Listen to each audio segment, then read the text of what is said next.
தரணி வாழ் தமிழர்களின் இதய ஒலி தமிழன் 24.com. செம்மணியில் நேற்று மீட்கப்பட்ட சிறுவர்களின் எண்புக்கூடுகள். உயிர்த்த ஞாயிறு தாக்குதல் விசாரணை, கைதை தடுக்க நீதிமன்றத்தை நாடியுள்ள கோட்டாபய. சுரேசாலை தொடர்பில் நீதிமன்றத்தின் உத்தரவு. சங்கீத்சனின் அடிப்படை உரிமை மீறல் மனு விசாரணை ஒத்திவைப்பு. உடைந்த நிலையில் மனித எலும்புக்கூடுகள், ஆய்வுகளின் பின்னரே உண்மை வெளிவரும், சட்டத்தரணி நிரஞ்சன் தெரிவிப்பு. கிளப்பில் வீடு திரும்பிய முதியவருக்கு ஏற்பட்ட அதிர்ச்சி, சிசிடிவியில் சிக்கிய இருவர்.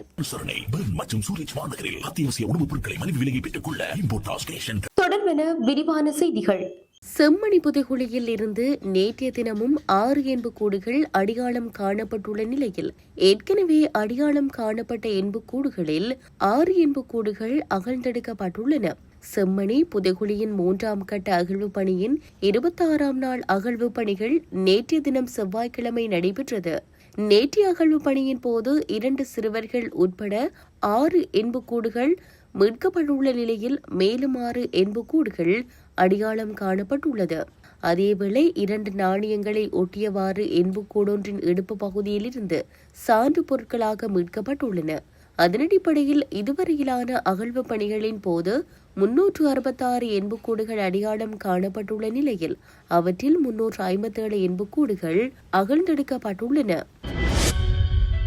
முன்னாள் ஜனாதிபதி கோட்டாபய ராஜபக்ஷ மேன்முறையீட்டு நீதிமன்றத்தில் மனு ஒன்றை தாக்கல் செய்துள்ளதாக தகவல் வெளியாகியுள்ளது. உயிர்த்த ஞாயிறு பயங்கரவாத தாக்குதல் தொடர்பில் மேற்கொள்ளப்பட்டு வரும் விசாரணைகளுக்கு அமைவாக பயங்கரவாத தடுப்பு சட்டத்தின் கீழ் தன்னை கைது செய்வதை தடுக்க கோரி உத்தரவொன்றை பிறப்பிக்குமாறு கோரி இந்த மனு தாக்கல் செய்யப்பட்டுள்ளது. சட்டத்தரணி சனத் விஜயவர்தன ஊடாக இந்த மனு தாக்கல் செய்யப்பட்டுள்ளதாக தெரிவிக்கப்படுகின்றது. இந்த மனுவின் பிரதிவாதிகளாக காவல்துறை மா அதிபர், குற்றப்புலனாய்வு திணைக்களத்தின் பணிப்பாளர் சானி அபிஷேகர மற்றும் அதன் நிலைய பொறுப்பதிகாரி மேத்யூ குணவர்த்தன ஆகியோர் பெயரிடப்பட்டுள்ளனர். இதேவேளை உயிர்த்த ஞாயிறு பயங்கரவாத தாக்குதல் சம்பவம் தொடர்பான விசாரணைகளுக்கு அமைவாக தன்னை கைது செய்வதை தடுக்க கோரி உத்தரவொன்றை பிறப்பிக்குமாறு கோரி சிரேஷ்ட பிரதி காவல்துறை மா அதிபர் வருண ஜெயசுந்தர அண்மைய மேன்முறையீட்டு நீதிமன்றத்தில் ரெட் மனு ஒன்றை தாக்கல் செய்திருந்தமை குறிப்பிடத்தக்கது. சொல்லிசை பாடகர் சங்கீத்சன் பயங்கரவாத தடுப்பு சட்டத்தின் கீழ் கைது செய்யப்பட்ட போது அதை ஆட்சேபித்து உரிமை மீறல் மனு நேற்று உயர்நீதிமன்றத்தில் எடுத்துக் கொள்ளப்பட்ட பின்னர் ஜூலை 16ஆம் தேதி வரை ஒத்திவைக்கப்பட்டுள்ளது. நீதியரசர்கள் மஹிந்த சமயவர்த்தன, சோபித ராஜகருணா மற்றும் சம்பத் அபயகோன் ஆகியோர் முன்னிலையில் இந்த மனு எடுத்துக் கொள்ளப்பட்ட போது மனுதாரர் தரப்பில் ஜனாதிபதி சட்டத்தரணி எம். ஏ. சுமந்திரன் முன்னிலையாகியிருந்தார். வழக்கு தாக்கல் செய்யப்பட்ட சமயத்திற்கும் இப்போதைய நிலைமைக்கும் இடையில் சில மாற்றங்கள் இருக்கின்ற காரணத்தால் இந்த வழக்கு தொடர்பாக என்ன நடவடிக்கை எடுப்பது என்பது குறித்து மனுதாரரின் கருத்தை எழுத்து மூலம் அறிய தகவல் அனுப்பப்பட்டிருக்கின்றது. அது கிடைக்கும் வரை மனுவை ஒத்திவைக்கலாம் என்று சுமந்திரன் தெரிவித்துள்ளார். அரசு தரப்பில் மேலதிக சொலிசிஸ்டர் ஜெனரல் ஜனாதிபதி சட்டத்தரணி அசாட் நவாவி முன்னிலையாகியுள்ளதுடன் மனுதாரரின் நியமிக்கப்பட்ட சட்டத்தரணியான மோகன் பாலேந்திராவும் மன்றில் முன்னிலையாகியிருந்தார். சுரேசாலை தொடர்பாக ஊடகவியலாளர் சந்திப்புகளில் தெரிவிக்கப்பட்ட கருத்துக்களின் காணொளிகளை சேமிக்குமாறு நீதிமன்றம் உத்தரவு பிறப்பித்துள்ளது. முன்னாள் அமைச்சர்களான உதய கம்மன்பில, விமல் வீரவம்ச மற்றும் நாடாளுமன்ற உறுப்பினர் திலித் ஜாவீர உள்ளிட்ட 6 பேரும் நீதிமன்றத்தை அவமதித்ததாக குற்றம் சுமத்தி மேன்முறையீட்டு நீதிமன்றத்தில் வழக்கு தொடர நடவடிக்கை எடுத்துள்ளதாக குற்றப்புலனாய்வு திணைக்களம் கொழும்பு கோட்டை நீதவான் பச நமனசேனவிடம் நேற்று முன்தினம் அறிவித்தது. அரசு புலனாய்வு சேவையின் முன்னாள் பிரதானி ஓய்வு பெற்ற மேஜர் ஜெனரல் சுரேசாலை தொடர்பாக கடந்த காலங்களில் ஊடகவியலாளர்கள் சந்திப்புகளில் இவர்கள் மேற்கொண்ட கருத்துக்களுக்கு உரிய தொகுக்கப்படாத காணொளிகளை பெற்றுக்கொள்ளுமாறு அரசு மற்றும் தனியார் ஊடக நிறுவனங்களுடன் நீதவான் இதன்போது உத்தரவிட்டார். உயிர்த்த ஞாயிறு பயங்கரவாத தாக்குதல் தொடர்பான விசாரணைகளில் குற்றப்புலனாய்வு திணைக்களத்தினால் தடுத்து வைக்கப்பட்டு விசாரணைக்கு உட்படுத்தப்பட்டு வரும் சுரேசாலை குறித்து இவர்கள் மேற்கொண்ட கருத்துகள் நீதிமன்றத்தை அவமதிக்கும் வகையில் அமைந்துள்ளதாக தெரிவித்து சிஐடி விடுத்த கோரிக்கையை ஏற்று நீதவான் இந்த உத்தரவை பிறப்பித்தார். புதைக்கப்பட்ட இடங்களில் இருந்து மீண்டும் தோண்டி எலும்புக்கூடுகள் புதைக்கப்பட்டிருக்கின்றன. விசாரணைகள் மூலமே இது தொடர்பிலான உண்மையான முடிவுகளை கூற முடியும் என செம்மணி மனித புதைகுழி வழக்கில் காணாமல் ஆக்கப்பட்டோரின் உறவினர்கள் சார்பில் முன்னிலையாகும் சட்டத்திரணி VS நிரஞ்சன் தெரிவித்துள்ளார். கடந்த 14/6/2026 உடைந்த எலும்புக்கூடுகள் தொடர்பாக ஆய்வுகள் ஏதாவது மேற்கொள்ளப்படுகின்றதா என ஊடகவியலாளர்கள் எழுப்பிய கேள்விக்கு பதிலளிக்கும் போதே அவர் மேற்கண்டவாறு கூறியுள்ளார். அவர் மேலும் தெரிவிக்கையில், செம்மணி மனித புதைகுழியில் இருந்து உடைந்த நிலையில் எலும்புக்கூடுகள் அடையாளம் காணப்படுகின்றமை தொடர்பாக சட்ட வைத்திய அதிகாரியால் உத்தியோகபூர்வமாக அறிவிக்கப்படும். புதைக்கப்படும் போது எலும்புக்கூடுகள் உடைந்த நிலையில் இருந்தனவா அல்லது பிற்பாடு நடைபெற்ற நிகழ்வுகளால் எலும்புக்கூடுகளில் உடைவுகள் ஏற்பட்டனவா என்பது தொடர்பில் ஆய்வுகளின் பின்னரே முழுமையான தகவல்களை பெற முடியும்.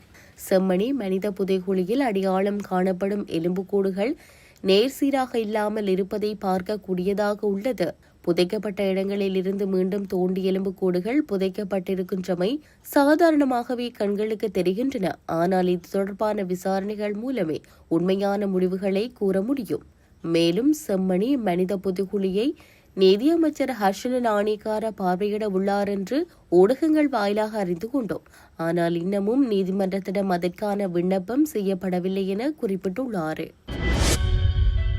இலங்கை ராணுவத்தால் வடக்கு கிழக்கு மாகாணங்களில் நடைபெற்ற ராணுவ நடவடிக்கைகளின் போது மீட்கப்பட்ட 161 லட்சம் மதிப்புள்ள 10,000 தங்க பொருட்களின் இடையிடல் நிறைவடைந்துள்ளதாக குற்றப்புலனாய்வு பிரிவு அறிவித்துள்ளது.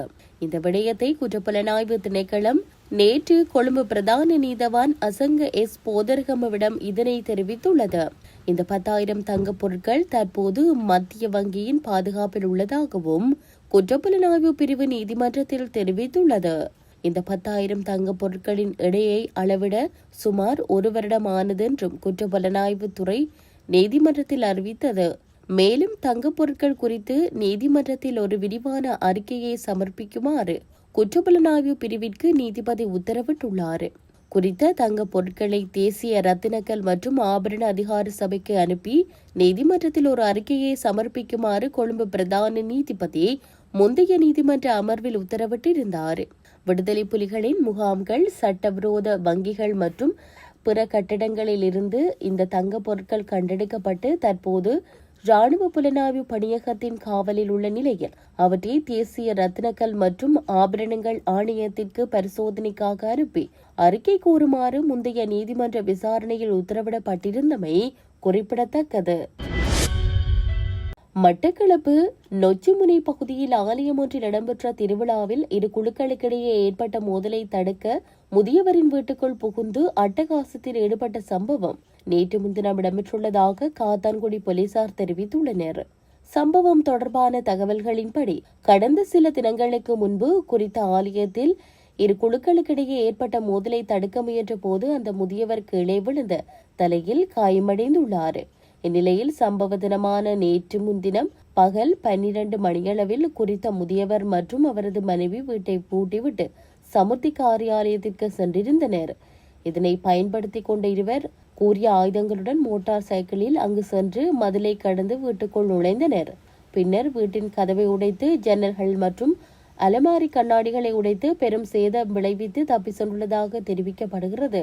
வீடு திரும்பிய போது சேதத்தை கண்ட குடும்பத்தினர் போலீசாருக்கு தகவல் வழங்கியுள்ளனர்.